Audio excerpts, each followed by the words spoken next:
The last second of my consciousness before I died was the sensation of being sent flying by an out-of-control truck. My body felt like a rag doll tumbling through the air. The agonizing crack of shattering bones and the dull thud of tires crushing flesh mixed with the terrified screams of bystanders. I heard the final sounds of the world fading away. I could feel the warm blood draining from my body. My vision stained a hopeless, violent red. But in the very next second, my eyes snapped open. My heart was pounding like a hammer as I bolted upright in bed. Before me was the familiar crystal chandelier, refracting warm, soft light. The air was filled with the scent of white tea, my favorite, peaceful and serene. It was a world away from the heavy metallic tang of blood and the stinging smell of gasoline I had smelled just a moment ago. I looked down at my hands. They were pristine. My skin was smooth, my nails trimmed round and neat, the nail beds a healthy pale pink. This wasn't hell, and I hadn't been hit by a truck. This was my bedroom. I had been reborn. My mind was blank. My soul felt like it was still hovering somewhere else. This is a birthday gift I prepared especially for you. A voice so gentle it made me sick sounded right by my ear. It felt like a slimy snake wrapping around me. The hairs on my arms stood up instantly. I turned my head stiffly, inch by inch, and saw the face I wouldn't forget even in death. My cousin, Chloe, was standing in front of me, smiling sweetly, holding a delicate dark blue velvet box. Her makeup was meticulous today. The dusty rose lipstick made her look innocent and pitiful, like a harmless white flower untouched by dust. But I knew the truth. The sap running through this flower's stem was black poison, toxic enough to corrode a person's entire life. She opened the box with elegant fingers. Inside lay a ruby necklace. The gem was red as coagulated heart's blood. Under the light, it refracted a strange, deep glow, looking exactly like the blood I had shed in my past life, filled with endless resentment. This was it. This necklace was what ruined everything. In my past life, exactly 1 week before my 18th birthday, today, Chloe had given me this necklace. I had been moved beyond words, thinking she had saved up for ages to buy me such an expensive gift. I treated it like a treasure and wore it day and night. But from that moment on, disaster followed. First, it was my face. Overnight, countless red, swollen sores erupted, weeping yellow pus and smelling of rot. Doctors at home and abroad were helpless. They said my bodily functions were normal, they couldn't find a cause. I, once voted the prettiest girl in school, became a monster everyone avoided. I didn't even dare look in the mirror. Then came my mind. My memory and logic, things I had always taken pride in, deteriorated rapidly. The knowledge in my textbooks became as alien as hieroglyphics. When it came time for the SATs, I stared at the paper, a test I should have aced, with a blank mind. I failed miserably. That day, I saw undisguised disappointment in my father's eyes for the first time. The cruelest part was my parents. They used to treat me like the apple of their eye. If I mentioned a wish in passing, they would move mountains to grant it. But gradually they became cold, impatient, even disgusted with me. When I cried in pain because of the sores on my face, Mom stopped hugging me. Instead, she told me to shut up, saying I was an embarrassment. When I failed my exams, Dad didn't encourage me. He threw away all my art books and called me a useless waste of space. They began pouring all their love and resources into Chloe. They praised her for becoming more beautiful, more elegant. They marveled at how smart she was getting, spending a fortune on top tutors to pave her way. In their eyes, Chloe became the daughter worth being proud of, while I was just a burden bringing shame to the family. I lost everything. I was kicked out of the house and ended up on the streets. And Chloe? She lived with a face that looked increasingly like mine, only more refined and vibrant. She spent my parents' money, lived in my room, and lived the life that should have been mine. I went to confront her, demanding to know what she had done to me. She just laughed contemptuously, her eyes filled with the thrill of revenge.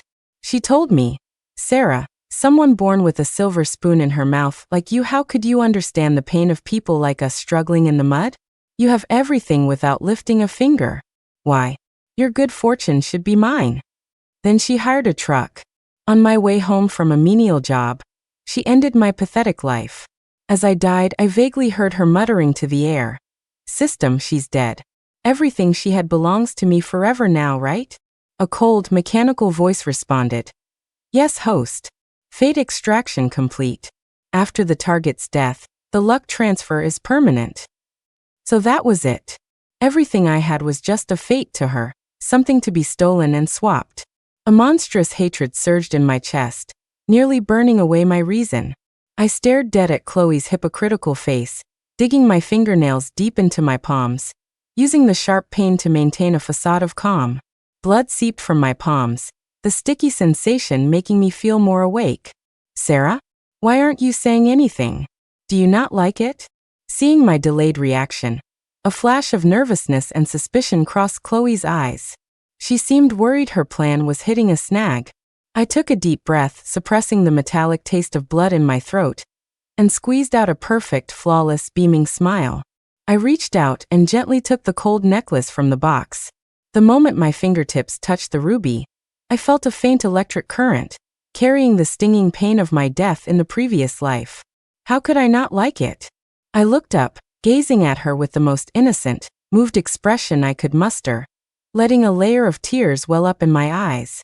This is a gift from you, Chloe. I love it more than anything. It's beautiful.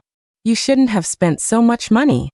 My voice was sweet and sincere, just like the fool from my past life who trusted her implicitly and treated her like a real sister.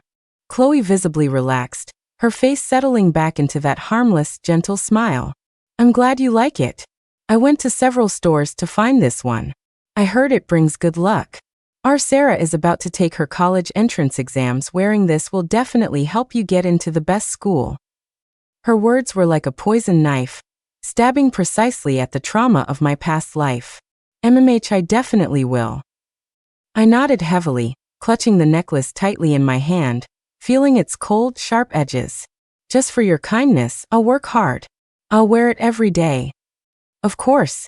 But the person wearing it won't be me. Chloe, I'm setting the rules of the game this time. This gift, you tried so hard to find, I'll personally select the most suitable recipient for it. I will make you pay in blood.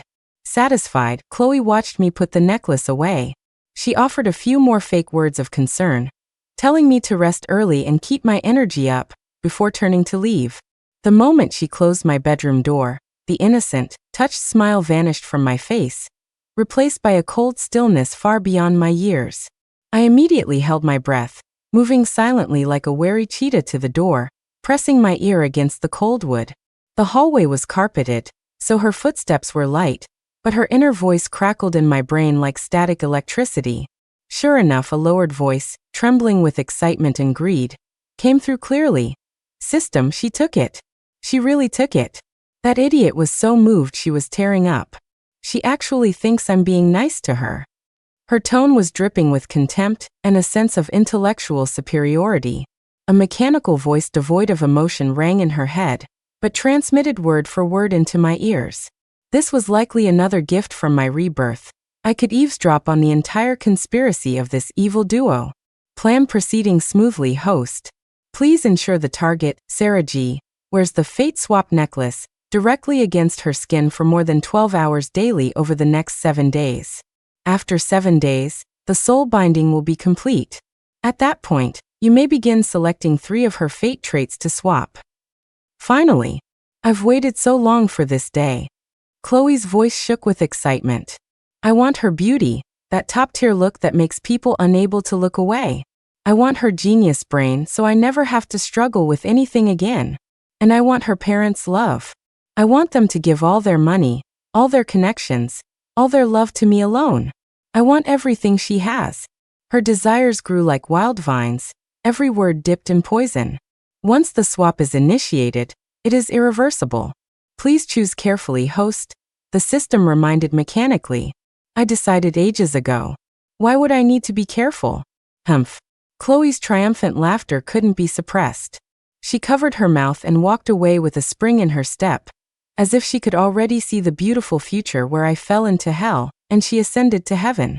I leaned against the door until her presence completely faded, then slowly straightened up. I felt cold all over. 7 days. 3 traits. Irreversible. Those were the rules of this evil ritual. In my past life, During these 7 days, I had defenselessly marched myself to the altar, letting her slaughter me. I opened my hand. The blood-red necklace lay quietly in my palm, its cold touch feeling like a venomous snake flickering its tongue. I couldn't destroy it. That would be letting Chloe off too easy. I wanted her to watch with her own eyes as all her hopes turned into the most desperate curse. I needed a body double, a substitute who could perfectly receive this grand gift. I locked my door immediately, took out my phone, and dialed a number. "Hello, Uncle Gary? It's Sarah." A gentle, elderly voice came from the other end. "Sarah, what a surprise. Do you have another treasure you want Uncle Gary to appraise for you?" Mr. Gary was an old friend of my father's, a top expert in antiques and jewelry, and a scholar of ancient texts and occult secrets. In my past life, after my fall, he was one of the few elders who genuinely pitied me, even secretly slipping me money and telling me not to give up on life. "Uncle Gary, you really are psychic." I forced a light laugh, trying to sound like a naive teenage girl. "I recently got a piece of jewelry, a ruby necklace. My family says it's an heirloom, but looking at it feels indescribably weird. Could you take a look at it for me?" "Oh, weird how?" Uncle Gary's interest was piqued. Choosing my words carefully, I described the necklace's features, specifically the way the ruby looked like something alive and flowing was trapped inside, and the cold, unsettling feeling it gave off when touching the skin. I specifically emphasized that staring at the gem too long caused dizziness and restlessness. There was a long silence on the other end, so long I almost thought the call dropped. I could only hear the rustling of pages turning and his breathing growing heavier. "Sarah." Uncle Gary's voice returned, grave and serious. "Listen to me. Do not wear that thing against your skin. Where are you right now? If you can, bring it to me immediately. Remember, wrap it in thick cloth, black is best, and do not let it touch you." A chill went down my spine. I knew I had found the right person. His reaction was even more serious than I expected. "Okay, Uncle Gary. I'm coming right now."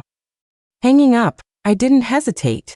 I wrapped the necklace in layers of black velvet cloth and placed it inside a lead box I found in my father's study, used for storing old film rolls, hoping it would block some of the ominous energy.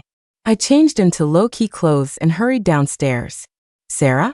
Where are you going this late?" Mom was in the living room watching TV. Seeing me rushing, she asked with concern. "Mom, I'm going to see Uncle Gary. I have a question for him. I'll be back soon." "Go ahead. Be careful on the road," Mom said gently. Looking at my mother's loving face, my nose stung. This warm maternal love was what Chloe had forcibly stolen in my past life, turning it into a sharp blade of cold indifference against me.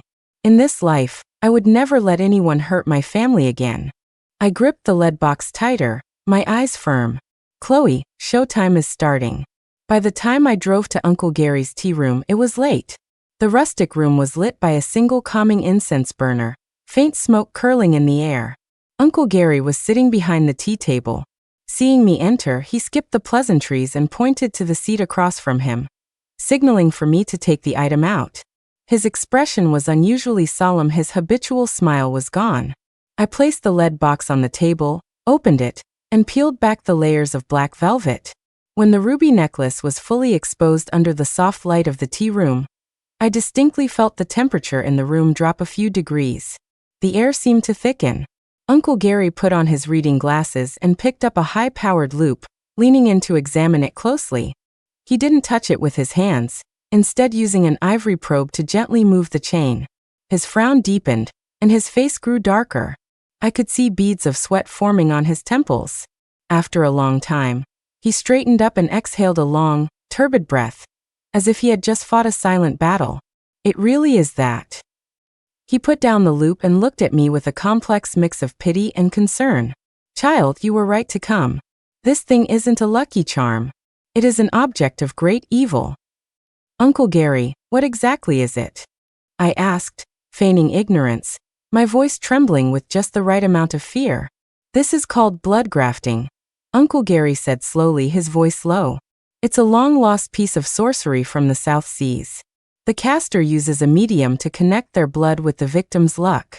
Like grafting a branch onto a tree, they forcibly graft the victim's good branches beauty, talent, destiny, onto their own withered stump. The victim has the essence of their fate drained away drop by drop, eventually becoming a walking corpse or meeting a violent end. His explanation was identical to the fate swap I had heard, just more detailed and sinister. What if the grafting fails? I asked, seizing on the key point, my palms sweating with tension. That is the most insidious part of this sorcery. Uncle Gary's eyes turned sharp. It is a one-way graft. Once started, it cannot be stopped. If the target of the graft is wrong, say if you give this necklace to someone completely unrelated, then everything the caster wanted to steal will rebound onto them as a curse, magnified. If they wanted to steal beauty, they will become hideous. If they wanted talent, they will become stupid. If they wanted luck, they will be plagued by disaster. Magnified rebound. My heart hammered against my ribs. This was exactly what I wanted. It was even more perfect than I had imagined. Uncle Gary, can it be destroyed? I asked tentatively, acting like a scared girl should. Uncle Gary shook his head. Evil objects bound by blood pacts are hard to destroy with external force. Forcing it might trigger uncontrollable disasters. The best way is to let it consume its master. He looked at me deeply. His eyes, having seen so much of the world, seemed to understand something. Sarah, tell me, who gave you this necklace? I didn't dodge his gaze. My eyes reddened, and a tear slipped down perfectly. It was Chloe. She said it was a birthday gift. A flash of understanding and pain crossed Uncle Gary's eyes. He sighed heavily and didn't press further. He just patted the back of my hand. Good child, don't be afraid. Since you came to me, I won't let you be harmed. Now how do you plan to handle it? I knew he was giving me a choice. Be a kind victim, or a vengeful fighter. I wiped my tears, my gaze hardening. Uncle Gary, I don't want to hurt anyone, but I can't let the person trying to harm me succeed. I want this necklace to go where it belongs. Uncle Gary looked at me for a long time, then nodded with relief. You've grown up. Do what you need to do. If you need anything, come find me. Leaving the tea room, a clear plan had formed in my mind. I needed to find the perfect recipient for Chloe's grand gift. This person had to meet two criteria. First, they must have tragically lost the very things Chloe wanted most. Second, they must be someone with a powerful enough spirit, someone who, even in the abyss, still craved revenge and rebirth. Because I wasn't just sending a necklace, I was sending an opportunity, a chance to return to the battlefield. Sitting in my car, I opened my phone browser and typed in a name, Victoria Vance. A year ago, this name was a legend in the business world. At 28, she had built Vance Tech, a top-tier technology company from scratch. She was unstoppable. She possessed not only a brilliant business mind, but also a stunning beauty that outshone movie stars. She was a goddess to millions. Beauty. Talent. However, a suspicious car accident a year ago, result of a corporate conspiracy, had sent this favored daughter of heaven straight to hell. The news articles popping up on the screen were shocking, each one recounting her misery. Vance Tech founder Victoria Vance in severe crash, likely paralyzed for life. The photo showed a bloody scene of her being pulled from a twisted sports car. Insider leak, Victoria Vance disfigured. The former beauty CEO is gone. Next to the text was a blurry paparazzi shot showing half her face wrapped in thick gauze. Vance Tech hostile takeover by rivals. Victoria Vance abandoned by all, empire collapses overnight. Car crash, disfigurement, disability, career destroyed. What she had lost was exactly what I possessed now, and exactly what Chloe dreamed of. Beauty, a healthy body, unlimited potential, and the backing of a wealthy family.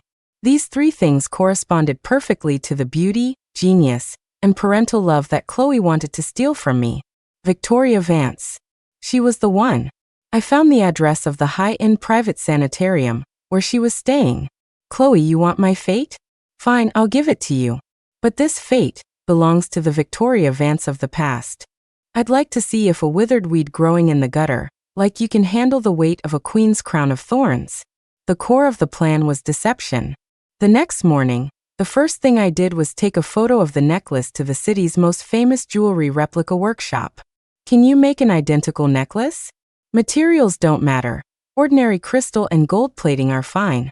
The key is the look. It has to be indistinguishable, especially the cut of the gem and the texture of the chain. I laid out my specific requirements. The craftsman took the photo, looked at it, and nodded. No problem, Mississippi.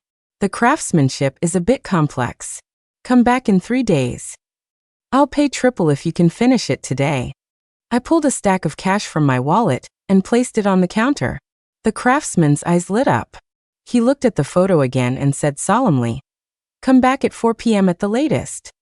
Fake necklace secured. Next was getting the real one to Victoria. Showing up in person would be suspicious, maybe even get me labeled a scammer. For someone as proud as Victoria Vance, any approach that smelled of pity was an insult. It had to be done in a way she couldn't refuse, yet wouldn't investigate too deeply immediately. I went home and locked myself in my room. Using my left hand, I practiced a strange, scrawled handwriting that still carried a sense of power. On an exquisite card I wrote, "To the unbroken queen. May this help you reclaim your throne. Wear it close to your heart, and miracles will happen." No signature. No explanation. For someone like Victoria, pity is an insult, but this kind of mysterious challenge, encouraging her defiance, might actually touch her unwilling heart. At 4 p.m., I picked up the replica. It was placed in a deep blue velvet box identical to the one Chloe gave me. The look and weight were indistinguishable. I paid the balance with satisfaction and drove straight to a high-end courier service. I sent the package containing the real necklace and the card anonymously. The sender info was a fake name. The recipient was Victoria Vance at the sanitarium. To ensure it arrived safely, I paid for the most expensive direct delivery service. Done. I drove home. As soon as I entered, I saw Chloe sitting in the living room chatting with my mom. Seeing me, she stood up immediately, her eyes darting subtly to my neck. I was wearing the replica. The red gem glittered with a cheap light under the lamps. A flash of secret delight crossed her eyes before she greeted me warmly. "Sarah, you're back. You're wearing the necklace. It looks so good." Mom smiled too. "Yes, Sarah. The necklace Chloe gave you is beautiful. You should wear it. Look how well it suits your skin tone." I touched the necklace shyly and smiled sweetly at Chloe. "Yeah, Chloe gave it to me. Of course I have to wear it every day." Chloe's smile deepened. She walked over and intimately adjusted the necklace, her fingertips grazing the fake ruby. I saw her secretly let out a breath of relief and sneered internally. I could hear her talking to the system in her head. "System, quick, scan it. Is it the real thing?" She was paranoid. The cold mechanical voice responded. "Scanning energy fluctuations, scan complete. Target is wearing the fate swap necklace. Energy field matches. Confirmation positive. Binding sequence officially initiated. Estimated completion, 7 days. Perfect." Chloe screamed internally with joy. I kept my innocent smile thinking, "Idiot. Even energy fields can be faked. Your precious system is barely competent." I had specifically asked Uncle Gary about this. The energy fluctuation of such mediums is very faint and has a specific frequency. He gave me a small paper talisman drawn with cinnabar, folded into a tiny triangle, and tucked into the clasp of the replica necklace. It simulated a similar energy field, enough to fool a scan. "Chloe, you think you've laid a dragnet, but you don't realize that from the very start, you stepped right into the trap I dug for you." Meanwhile, miles away in the exclusive sanitarium, Victoria Vance sat expressionless in her wheelchair, watching the dead leaves fall outside the window. The accident a year ago hadn't just ruined her face and legs, it had extinguished the light in her eyes. A nurse knocked and entered, handing her a beautifully wrapped package. "Ms. Vance, a direct delivery for you." I didn't buy anything. Her voice was raspy and cold, like rusty iron grinding together. "Throw it away." "But the sender said this concerns whether you can reclaim your throne." The nurse hesitated, handing over the handwritten card. "Throne." A flicker of mockery crossed Victoria's eyes, but she took the card. When she saw the line of text, the dead calm in her eyes finally rippled. "To the unbroken queen," she muttered, then laughed self-deprecatingly. How long had it been since she heard words like that? Since the accident, everyone looked at her with pity, sympathy, or schadenfreude. She signaled the nurse to open the package. When the blood-red necklace came into view, she paused. The gem's color looked exactly like the blood she shed during the crash, and exactly like the flame of vengeance that never quite died in her heart. As if possessed, she picked up the necklace and fastened it around her neck. The cold gem touched the skin of her chest. She closed her eyes, holding on to a desperate, mocking hope. Miracles? There were no miracles in this world. But what she didn't know was that the moment she put on the necklace, a theft ritual targeting her, and a backlash trap orchestrated by me, had silently begun. The switch was complete. Now I just had to wait for the show to start. The next day, Chloe showed up bright and early, carrying breakfast from my favorite spot. She walked into my room smiling like the perfect caring sister. Her diligence disgusted me, but I knew she wasn't here to see me, she was here to check the results. Sarah, get up for breakfast. Look, that necklace suits you more every time I see it. As she spoke, her eyes scanned my face, searching with urgent anticipation. I was sitting at my vanity. In the mirror, my face was clean, my skin smooth as ever, glowing with health from a good night's sleep. A flash of poorly hidden disappointment and confusion crossed Chloe's eyes, though she masked it quickly. I yawned, turned around lazily, rubbing my eyes. Chloe, perfect timing. Can you look at my face? Does it look like something is growing on it? It feels itchy and weird. This was step 1. Planting the seed. Sure enough, Chloe's eyes lit up instantly. She leaned in, pretending to examine my face closely, her eyes almost glued to my skin. Then she gasped. Oh no, Sarah. It really is a bit red right here. Did you eat something bad last night? Maybe an allergy. She pointed at my flawless cheek, speaking with absolute conviction, as if she really saw a terrible blemish. I played along, looking panicked, grabbing a mirror to check repeatedly. Really? I can't see it, but it itches so bad. Am I going to get disfigured? I hate pain. As I spoke, I lightly scratched my cheek with a fingernail, leaving a faint red mark. Don't say that, of course not. Chloe comforted me verbally, but the glee in her eyes was overflowing. Probably just acne. Puberty, you know. It'll clear up in a few days. Don't scratch it, you'll get scars. I knew that inside. She was screaming at the system to hurry up. System, what's going on? Why isn't there an effect yet? She asked anxiously in her mind. Energy is gathering. The target's fate traits are very stable, extraction takes time. Based on contact analysis just now, subtle energy turbulence has appeared in her dermal layer. This is the precursor to the swap. The system responded coldly.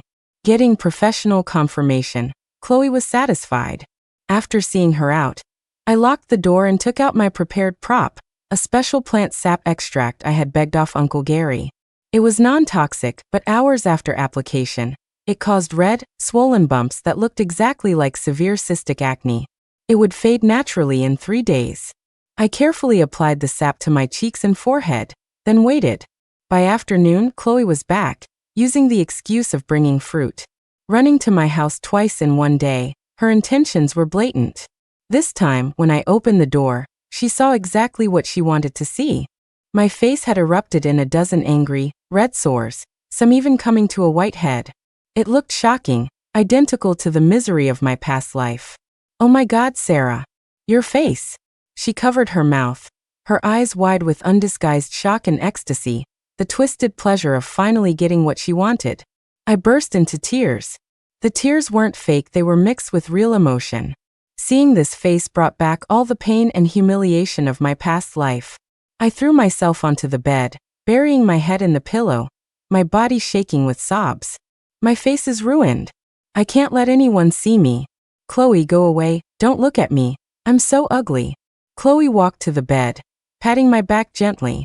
Her voice trembled with suppressed laughter she tried to disguise as concern. Don't cry, don't cry. It's okay, probably just a severe allergy. I'll go with you to the hospital. I'm not going. How can I go out like this? People will laugh at me. I screamed into the pillow, perfectly playing the role of a teenage girl having a breakdown over her looks. Okay, we won't go. You rest. I'll come see you tomorrow and bring some plain porridge. Chloe offered a few more fake platitudes before turning to leave, clearly impatient to get away. I could imagine her sprinting downstairs to find a quiet corner to gloat with her system. I lifted my head from the pillow, wiping away the real tears, and walked to the mirror. The horrific face in the reflection was, to me, the perfect camouflage. I gently touched the acne, the corner of my mouth curling into a cold smile. System, the swap has started. Why don't I feel any change yet? In the garden downstairs, Chloe asked anxiously. Detected that target's beauty trait has begun peeling away. Energy is transferring. Host, absorbing high-level fate takes time to settle. Please be patient. Your appearance will show preliminary improvements in 7 days. Patience? Chloe, I hope you truly have enough patience to wait for the surprise prepared for you. Because right now, on the other side of the city, a real miracle was quietly taking place. In the sanitarium, Victoria was looking in the mirror, using tweezers to carefully clean a wound on her face. Suddenly, she stopped, staring at her reflection in disbelief.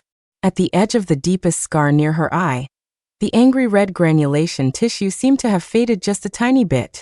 She thought it was a hallucination. But when she touched it lightly, the skin felt softer than before.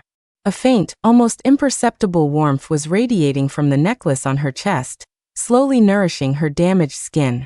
For the first time, a look of genuine shock flashed through Victoria's eyes. The sores on my face became my best shield. I started refusing to go to school, locking myself in my room all day. My parents were worried sick, hiring the best dermatologists in the city, but I turned them all away at the door, claiming I didn't want to be seen. I told them I was using the creams the doctors prescribed, but the effects were slow.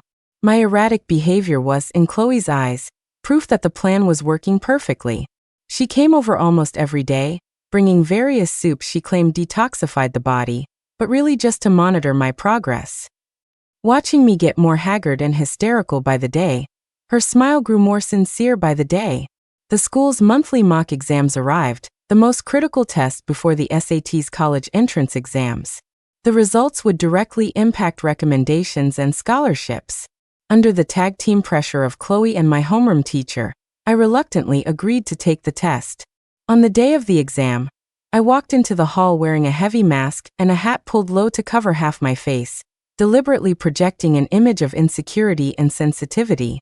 Throughout the exam, I acted listless, sighing occasionally or tearing at my hair in frustration. I handed in my paper 30 minutes early, leaving everyone with a view of my desolate retreating figure. When the results came out, the whole grade was in an uproar. Me, Sarah G., the immovable number 1, had plummeted to the bottom middle of the pack. My strongest subject, AP Physics, was a disaster. I got nearly half the multiple choice questions wrong. Is Sarah actually having a breakdown? I heard her face is totally ruined by acne. Her mental state must be shot. Definitely. Girls care most about their face. She used to be so proud. Now she looks like that. How could she focus on studying? Such a pity. I thought she was a lock for valedictorian. Rumors spread through the school, a mix of sympathy, regret, and mean-spirited gossip. Chloe, meanwhile, became the inspirational model. She came out of nowhere in this exam, cracking the top 10, scoring 50 points higher than her personal best. She came to my house holding 2 report cards, one mine, one hers. Her face wore a mask of worry and a poorly hidden smirk. Sarah, don't be too sad. It's just one bad test. You'll do better next time. She sat by my bed, handing me the paper. Look at me. I got lucky this time and did pretty well. Maybe you brought me good luck. I buried my face in the quilt, not even looking at the glaring red scores. My shoulders shook as I sobbed. Chloe, my brain feels broken. I looked at the questions and went blank. I knew the formulas, but I just couldn't use them. System, did you hear that? Her brain is starting to rot too. Quick, I want to swap her genius trait.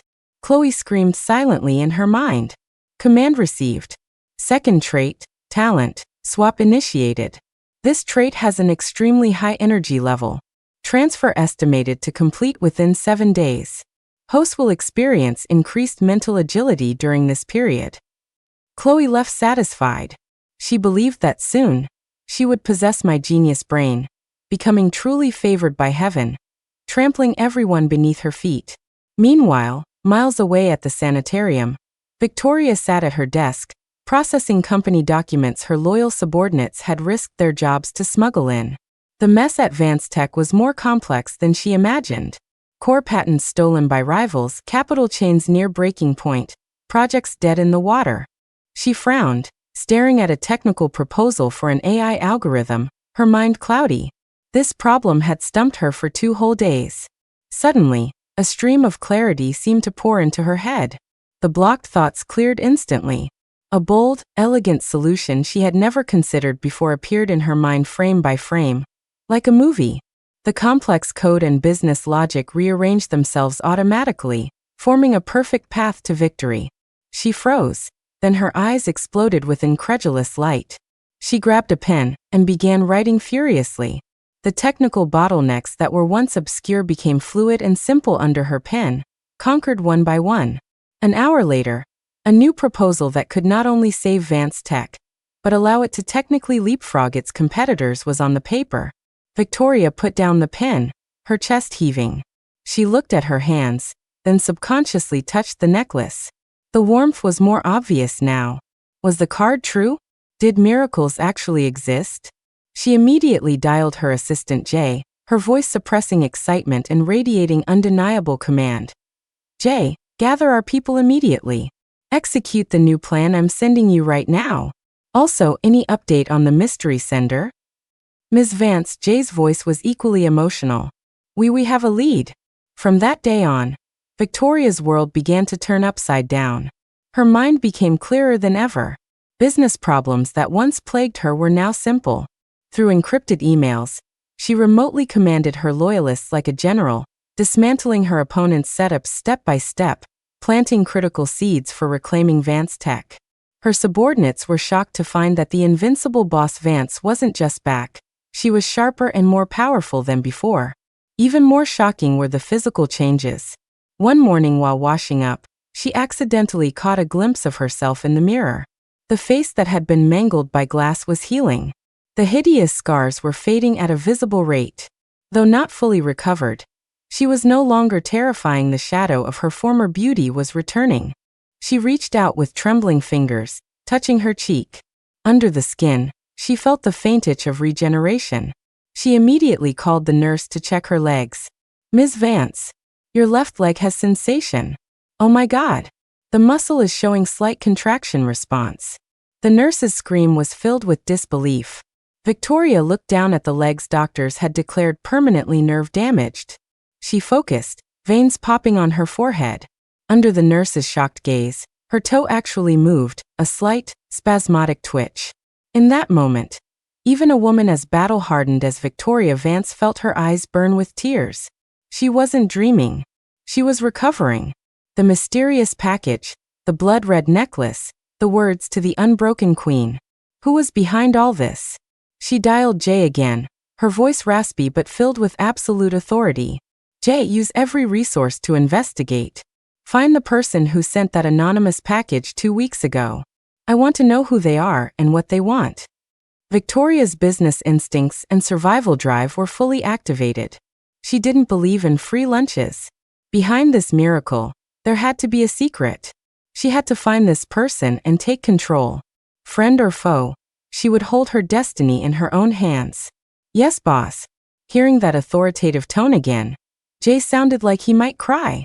The queen was truly returning. Victoria's investigation network spread like an invisible web. The courier info was anonymous, but top detectives traced the breadcrumbs from surveillance cameras and vehicle logs, peeling back the layers. Although I had taken countermeasures, Victoria's resources far exceeded my imagination. 3 days later, the results pointed to a family that seemed to have zero connection to her, the G family, and their soon-to-be 18 daughter, Sarah G. Jay placed a thick report in front of Victoria, confused. Boss, this Sarah G has a clean background. Simple resume, just a normal high school student. No interaction with us. I can't figure out why she'd do this. Also, the report says she's had some trouble lately, disfigured by acne, grades tanking. Victoria looked at the photo of the smiling girl, her eyes thoughtful. A normal high schooler? No. Impossible. An ordinary person couldn't produce something that brought the dead back to life. There was a deeper motive. She didn't know her, but she felt a strange, unknown connection to this girl. She looked at the date marked in the report, Sarah G's 18th birthday party, and a slow, meaningful smile curled her lips. Perhaps she should visit in person. Meet this mysterious benefactor, and solve the riddle face to face. The 7 days passed in a flash. During this week, the sores on my face fluctuated, and my grades hit rock bottom, cementing the image of a girl who had given up due to disfigurement. My parents went from worried to disappointed and impatient. They stopped visiting my room, leaving the servants to deliver meals. This familiar coldness stung, but I knew it was part of the plan.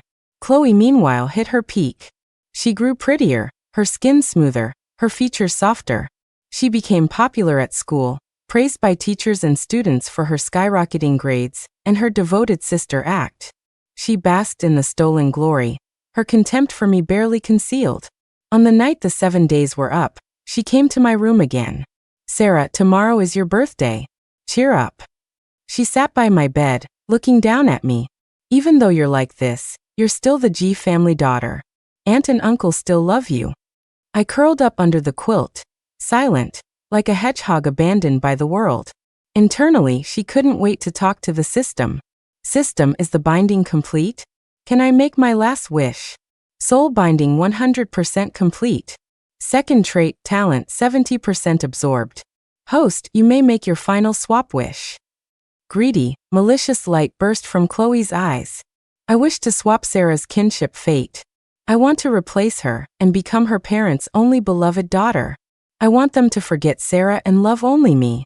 This was her most vicious and most desperate wish. Growing up in a family that favored sons, she was neglected and abused. She was insanely jealous of the wholehearted love my parents gave me. She didn't just want my things, she wanted my life, my roots. The system paused, seemingly calculating. Kinship fate is the highest tier. It is tightly bound to bloodline structures. The swap conditions are extremely strict. It requires a powerful ritual and resonance to be permanent. "What ritual? Tell me," Chloe asked urgently. "At the target's birthday party, in front of all friends and family, your blood relatives, your parents, must publicly announce you are the G family's daughter. Simultaneously, you need the verbal acknowledgement of the target's parents. Only then, with witnesses and blood resonance, will the swap complete and become unbreakable." Birthday party. Public announcement. A hideous grin spread across Chloe's face. This stage was practically built for her. She would use my birthday party to deliver the final, cruelest despair. In front of everyone, she would peel away my identity layer by layer, taking everything, watching me fall from the clouds into the mud with nothing. Good. Perfect. She almost laughed aloud. She looked at me, crying on the bed, as if looking at a dead person. "Sarah G, tomorrow is your funeral. When it's over, I'll be merciful and let my parents adopt you, you poor worm. You'll live as my shadow, surviving on my scraps." She was lost in her beautiful dream, unaware that every word of her perfect plan was echoing clearly in my mind, providing me with the final, precise script for my counterattack. Chloe thought I was drowning in despair, defenseless, a fish on the chopping block. She didn't know that every conversation she had with the system was being broadcast live to me. The day after she made her final wish, the day before my party, I started my final setup. Knowing the time Mom brought fruit to my room every afternoon, I deliberately dropped a micro camera disguised as a power bank in the corner of my desk. It was facing a screen playing a surveillance video I had faked. In the video, Chloe sneaks into my room while I'm out. She rifles through my diary, then carefully snips a lock of my hair from my hairbrush, wraps it in tissue, and hides it in her pocket. I fabricated this using editing software based on her previous behavior. It was seamless. Mom found the power bank. She picked it up to put it away but accidentally hit play. When she saw the content, her face went pale. She watched it several times, her expression shifting from shock to anger and fear. At dinner, the atmosphere was heavy. Mom casually mentioned, "Sarah, has your cousin been getting too close to you lately?" I put down my chopsticks, looking confused and slightly uneasy. Yeah, Mom. Chloe's been weird lately.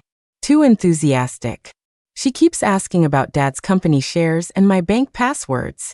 I didn't know if I should tell her. Half truth, half lie, but enough to plant a seed of suspicion in Mom's heart. A relative stealing your hair and asking about your inheritance? That screams bad news. Dad frowned too. Why is she asking that? Stay away from her. Don't tell her family business. The seed was planted. The next morning, the day of the party, Uncle Gary visited as a family friend. He brought a pair of exquisitely carved white mutton fat jade piece knots as gifts. He handed them personally to my parents, chuckling. Old G, sister-in-law, I got these from a high monk. Consecrated. There will be a lot of people tonight wear them. They ward off villains and keep you safe. My parents trusted Uncle Gary implicitly and put them on immediately. Those weren't ordinary amulets. They were clarity jade, Uncle Gary made, carved with runes to calm the mind. They couldn't fully block dark magic, but they could keep a sliver of the mind clear in critical moments. The pieces were all on the board. Evening came. I sat at my vanity, looking at my face painted with sickly makeup, my eyes calm and sharp. Chloe, the stage is set. The lights are on, the audience is seated. Tonight, you will be the shining clown. By twilight, the G Villa was ablaze with lights. Guests filled the halls. Strings played in the garden, the champagne tower sparkled. I wore a white princess dress, with light makeup cleverly concealing the acne. I wasn't as radiant as before, but I looked delicate and pretty. I stood quietly by my parents, smiling at the guests, playing the good daughter who remained strong despite misfortune. Chloe and her parents, my aunt and uncle, arrived. Chloe wore a fiery red gown, the hem swaying with ambition, completely out of sync with the warm atmosphere. She held my uncle's arm, smiling with the confidence of a winner, greeting guests. This is my uncle and aunt. As if she were the host. Halfway through the party, the main doors swung open again. A woman in a wheelchair, surrounded by black-clad bodyguards and suited lawyers, glided in slowly. The hall went silent. The music seemed to pause. Everyone stared at the uninvited guest. It was Victoria Vance. She wore a sharp black silk suit, her hair pinned up. Though in a wheelchair, the scars on her face were barely visible under makeup, and her restored beauty was breathtaking. More importantly, the queenly aura in her eyes was so powerful people looked away. Dad paused, then rushed over, flattered. May I ask? Victoria's assistant stepped forward, handing over a card. Mr. G, hello. We represent Vance Tech. Ms. Vance heard it was Miss Sarah's birthday and came to offer congratulations. She also wishes to discuss strategic investment in the G Group. Vance Tech boss Vance. Dad was shocked. He never expected this business legend to show up. The potential investor cover story was plausible, no one doubted it. Chloe saw Victoria and sneered internally. A disfigured cripple. Even if she was famous once, she's just trash needing a pushchair now, here to suck up to the G family for a comeback. I locked eyes with Victoria across the crowd. Her gaze was deep, probing, knowing. She seemed to ask, did you arrange this? I gave a microscopic curl of my lips, signaling, showtime. She gave a barely perceptible nod. Received. We both knew. Tonight we were allies. One in the light, one in the dark. Victoria's arrival was a bombshell, making the drama even more intense. The birthday song played. A massive 3-tier cake was wheeled out. Standing before the cake, amidst the applause, I clasped my hands, closed my eyes, and made a wish. May all sins be judged. May all stolen lives be returned to their owners. Then I blew out the 18 candles. Thunderous applause followed. Just then, a shrill voice cut through the peace. Wait! My aunt, Chloe's mother, rushed out from the crowd, grabbing my mom's hand. Her face was a mask of exaggerated grief, acting worthy of an Oscar. Sister-in-law, I've hidden this for 18 years, but I can't do it anymore. I have to say it. The room went dead silent. Everyone looked at her, confused. My uncle stepped forward too, face solemn, pulling out a deliberately aged, yellowing document. He held it high. This is the hospital birth record from 18 years ago. Back then our daughter and your daughter, they were switched at birth. Boom. The crowd erupted. Shock, disbelief, whispers buzzing like a hive. Aunt pointed at me, then at Chloe, crying. Chloe is your biological daughter. She is the G family blood. And Sarah is my child. Right on cue, Chloe rushed forward. She dropped to her knees before my parents with a thud, tears glistening, acting with heartbreaking sincerity. Dad. Mom.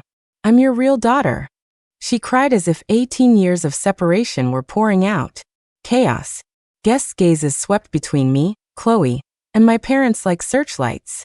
I watched their self-directed play, letting my face show shock, panic, and fragility. I grabbed Dad's sleeve, trembling like a frightened deer. Chloe, your performance has started. Now my counterattack begins. Faced with this sudden truth, my parents were stunned. Mom's face was white, clutching Dad's arm, voice shaking. No, impossible. What are you saying? Sarah is our daughter. We raised her for 18 years. That's exactly why we have to set it right, sister-in-law. You can't be selfish and hoard my daughter. Aunt screamed, trying to pull me to her, but Dad swatted her away. At that moment, I saw Chloe's eyes focus intensely. She was muttering, triggering something. The necklace around Victoria's neck seemed to answer the call, emitting a faint red glow only I could see. An invisible, cold force instantly enveloped my parents. I saw their eyes go blank for a second, struggling. The clarity jade around their necks glowed with a warm light, fighting the evil force. But the dark magic seemed stronger. Their eyes went from struggle to confusion, then to a forced realization. Chloe saw the change. The spell was working.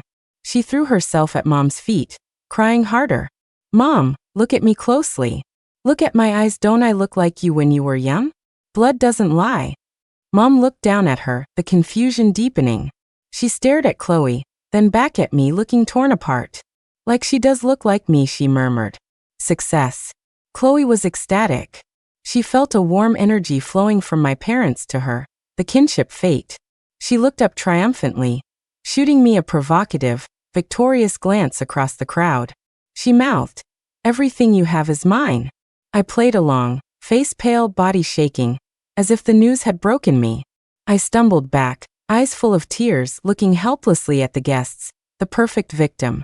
The guests whispered, looking at me with pity. Some elders close to our family frowned, clearly disgusted by my uncle's behavior. The tension hit its peak. Chloe, you're so proud right now. In a moment, you will know despair. Every bit of energy you absorb is a ticket to hell. Just as Chloe thought she had won, ready to stand up and enjoy my parents' embrace, the anomaly occurred. The clarity jade on my parents' necks suddenly emitted a gentle, but inviolable milky white light. It acted like a shield, instantly blowing away the cold, evil mist around them. Their eyes cleared instantly. Confusion vanished, replaced by the furious rage of being deceived and manipulated. What kind of nonsense are you spouting? Dad snapped out of it. He looked at Chloe, kneeling and smirking, and exploded with anger. He pulled me behind him protectively, pointing at Chloe. Sarah is our daughter. The only daughter of the G family. What is wrong with your family today? Get the hell out. Mom woke up too, connecting the dots instantly. She looked at Chloe's fake face with cold disgust. Chloe, the G family treated you well. Why are you plotting against us like this? You are vicious. Chloe froze. Her triumphant smile curdled into comical shock. What happened? Why did the magic fail? The system said the transfer started. No. Impossible. Dad. Mom. Look at me again. You acknowledged me just now. She tried to grab them, to re-establish the evil link. Enough. I spoke coldly. My voice wasn't loud, but it cut through the hall like an icy blade. I stepped out from behind my father. I wiped the tears away. No more fragility. Only cold mockery and the calm of total control. I took out my phone and pressed play. A clear conversation blasted through the villa's surround sound system. Can I make my last wish? I wish to swap Sarah's kinship fate. I want to replace her and become her parents' only beloved daughter. It was the recording of Chloe and the system, captured by the special device Uncle Gary gave me. Irrefutable proof. The hall went dead silent, then exploded. Everyone looked at Chloe like she was a demon. Oh my God, what is she saying? Swap fate? Sorcery? That's terrifying. So Sarah's face and grades she caused that? That woman is poison. Chloe's face lost all blood. She looked at the phone, then at the disgusted crowd, and panicked completely. No. That's not me. She faked it. She framed me. She screamed, trying to struggle. But no one believed her. And right then, the massive dark energy she had summoned, now lacking a valid target because the graft failed, began its insane, violent rebound. Aya! A scream that didn't sound human tore from Chloe's throat. Under everyone's gaze, the skin on her proud, beautiful face suddenly cracked like dry earth from her eye to her chin. A hideous, bloody scar appeared out of thin air. It was deep, oozing dark blood. The shape and position of the scar were identical to the one on Victoria Vance's face. The crowd gasped. Someone fainted. People backed away in horror, watching a monster transform. My face, my face!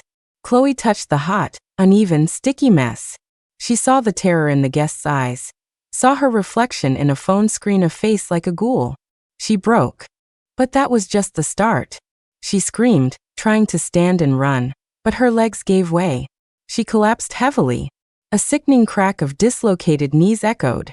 Pain hit her, then her legs went numb, dead wood, paralyzed. Her legs were crippled. Instantly. Then, the final horror. Her luscious black hair turned gray and withered rapidly, falling out in clumps. In seconds, she went from an 18-year-old girl to a balding, scarred, broken crone. System. Save me. System. What is happening? You said it was foolproof. She shrieked internally, clutching at straws. A cold, mocking mechanical voice responded in her head one last time. And this time I heard it clearly too. Warning. Fate swap failed. Backlash protocol initiated. Curse. Beauty stolen, disfigurement returned. Curse. Talent stolen, stupidity returned. Curse. Kinship stolen, isolation returned. System energy depleted. Unbinding goodbye, foolish host. Silence. Chloe was doomed. She was not only back to square one but burdened with the magnified consequences of everything she tried to steal. My uncle and aunt were paralyzed with fear on the floor, babbling. Not us. It was her. She forced us. While the crowd was still frozen in horror, a cool, powerful voice broke the chaos. The farce ends here. Victoria Vance, supported by her assistant, slowly stood up from her wheelchair. She stood a bit shakily, but she stood. Straight and firm, like a pine tree surviving a fire. The crowd gasped again. The woman declared permanently paralyzed had stood up. If Chloe's transformation was a horror movie, Victoria's standing was a miracle. Victoria walked step by step to the heap of misery that was Chloe. She looked down, eyes cold as knives.